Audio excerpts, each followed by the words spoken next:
Transforming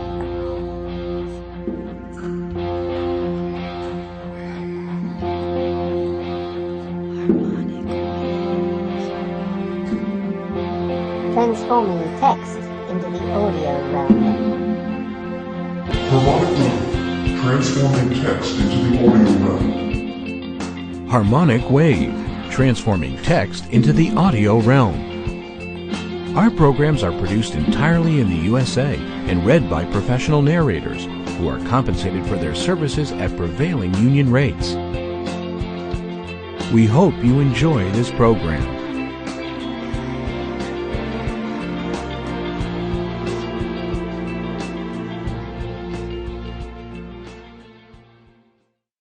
Fairer Than a Fairy, compiled by Andrew Lang, narrated by Michelle Ford. Once there lived a king who had no children for many years after his marriage. At length, heaven granted him a daughter of such remarkable beauty that he could think of no name so appropriate for her as Fairer Than a Fairy. It never occurred to the good-natured monarch that such a name was certain to call down the hatred and jealousy of the fairies in a body on the child. But this was what happened.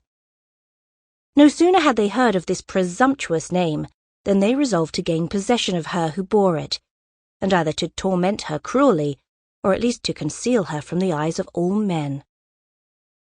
The eldest of their tribe was entrusted to carry out their revenge. This fairy was named Lagree. She was so old that she only had one eye and one tooth left, and even these poor remains she had to keep all night in a strengthening liquid. She was also so spiteful that she gladly devoted all her time to carrying out all the mean or ill-natured tricks of the whole body of fairies. With her large experience, added to her native spite, she found but little difficulty in carrying off Fairer Than a Fairy.